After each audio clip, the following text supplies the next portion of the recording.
Hi, I'm Gene Cavassis. In this video, I'm going to show you how to create decals that will go on dark surfaces like a black headstock or even something like this cajon drum. So stay tuned. So we're going to create decals using waterslide material that I picked up off of Amazon, and I'll put a link in the description down below. You actually print it on your inkjet printer, and then you'll spray a clear over it and apply it to these, and I'll go through this step by step. So let's get started. Okay, so I'm going to do the decals in Photoshop. You can use whatever software you have to make this work.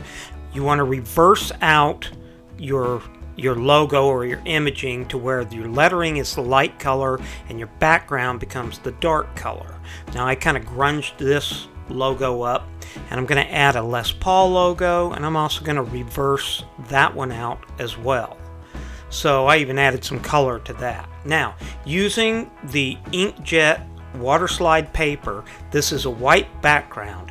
One side's glossy and one side's going to be flat. So double check with your printer. You're going to want to make sure you're printing on the glossy side. So after installing my paper correctly, I'm going to go back to the computer and set this up and send it over to print. Okay, once it finished printing, I was really unhappy with the quality of printing this printer did. It's very grainy. You can literally see streaks across it. But for the purpose of this demonstration, I'm going to use it. I'm also going to use some Croylon clear, and you're going to now come back and spray a coat of clear over your decal paper. Now you don't lay it on heavy, but just a nice even thin coat. So now we're going to do some waterslide decals, and I'm basing these off of putting these on a dark surface. So we'll be doing it on two different surfaces. One is the bottom of the front of a cajon, I believe that's called the tapa, and the other we'll be doing it on a headstock. Now I just did a mock-up of a headstock, but we'll be with the black front, so I can kind of demonstrate how that works. So I'm going to cut out the decal paper here. I'm going to start out by cutting with the Les Paul logo. You're going to want to try to cut your material as close as possible without getting into the logo itself. And my printer didn't do as good of a job as I was hoping, so we're going to have to just see how well this works. Okay, there's the Les Paul, and here's just my DIY Gene logo in a small form.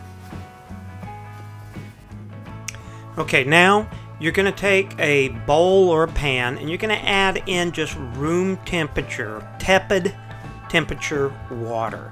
This will help make the waterslide material slip off the backing paper.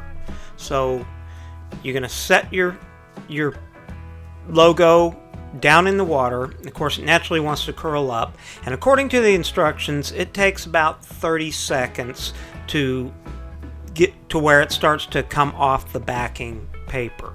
So after that 30 seconds, you bring it out, leave the back on, because I found out the hard way too. The easiest way is to set it down close to where you want it and pinch the end of it down, and then slide the backing paper out from behind it.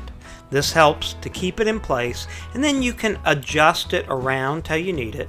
And then taking a clean cloth, you're going to lightly dab the paper and just squeeze out the water from the decal.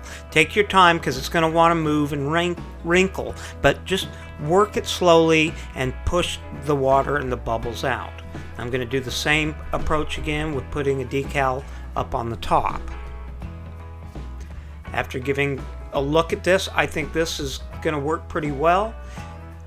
It's got a glossier surface, but you're going to come back later and put a clear coat over the top anyway.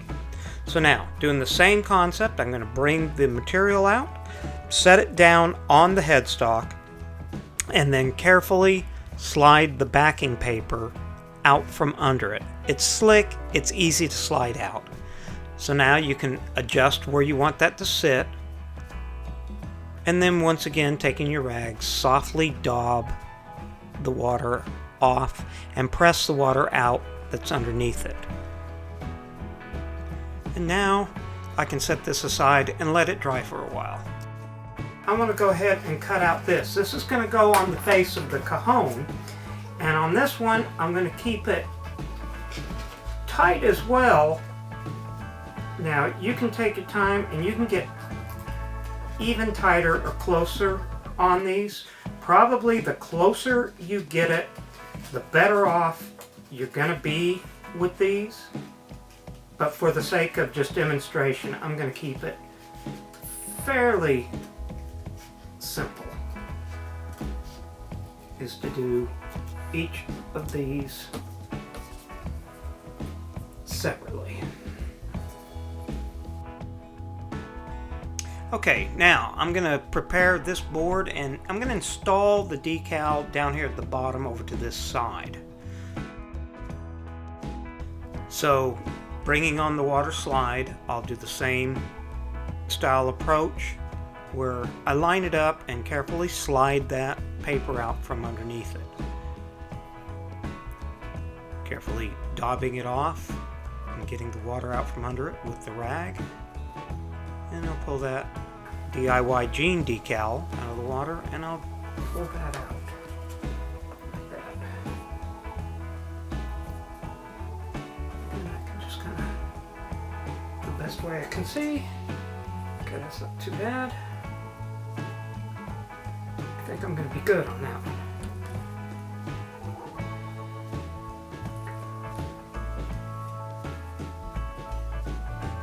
I'm happy with that.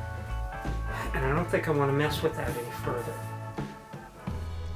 Using a Sharpie, I did a little bit of touching up of anything that didn't quite look right. And as you can see, I did a few samples because I wanted to play with this with a couple of different ways of printing and application. Using some Varathane, I'm going to put a clear coat over the top of these. This will help seal the decal down on here and make it hold in and level out the shine all the way across. I think this is going to work well, and once this is on, I will set them aside and let these dry. Now I'm going to apply the same clear coat of the Varathane polyurethane to the cajon head as well. I'm really happy with how this went on and worked out. It's dried to a nice medium sheen, and it's done really well. So I'm happy with this one. So I wanted to try 3 different processes of doing the headstock. I didn't like how the first one turned out because my printer prints fine on all the color, but trying to do a solid field of black, I had too many, you can see the grains running through that. So it worked fine and looked good on the cajon, but on the guitar itself, on a guitar headstock, not so much. So then I printed another set of these decals on a different inkjet printer and got a little better quality out of it. So I did 3 different examples of just a mock-up of a headstock. This one I printed from my printer on this and very unhappy with it. I can see against this black background it doesn't show up it shows up. I see the edging. To me it almost looks like I glued paper to it. Not happy with that at all. The second one, I finished the top of this in a stain rather than a solid paint using my same printer plus a different printer for the top. This isn't too bad, but I've got some marks on that and it's still not quite the way I want. This doesn't this blends in much better, and I'm happier with that. So on the last one, I readjusted the quality of the printer to using photograph, and it worked 100% better. In fact, I'm very happy with the way that worked. Now you can come back and clear coat it with like a Croylon spray, something like True Oil, which is also a fantastic product, and Varathane polyurethane. Hey, I hope you enjoyed this video. It had mixed results for me, but I did manage to come out with the product that I wanted. I hope you enjoyed this video. If you have any comments, suggestions, please put them in the comment section down below, and I'll try to get back with you as soon as possible. Also, consider subscribing to the channel, and I'll see you soon.